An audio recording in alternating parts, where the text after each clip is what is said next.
دا بوتانو دا عبادت پیل. دا نوح علیه السلام په زمانه کې یو سړی ژوند کاوه چې هغه ډیر ښه انسان او په خلکو ډیر ګران و. کله به چې څه ستونزه پیدا شوه هغه ته به ورغله او هغه به دعا ورته وکړه نو ستونزه به الله پاک حل کړه. خو یوه ورځ هغه مړ شو او خلکو له ځان سره وویل اوس به څه کوو. یوه ورځ ابلیس ورته وویل د هغه روح له تاسو نه بېزاره شوی دی. خلکو وویل نو څه وکړو؟ شیطان وویل د هغه په څېره یوه بوتړه یا بت جوړ کړه چې خلک یې عبادت وکړي او ستاسو مشر مړ ونه ګڼي.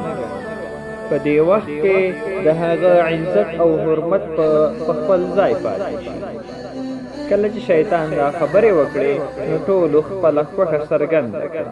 شیطان یوه بوتله چمتو کړه او په هغه یې یوه پرده واچوله، بیا یې لرې کړه او ځینې مخلوقات یې په عبادت بوخت شول تر څو 2 پیړۍ پرې تېرې شوې.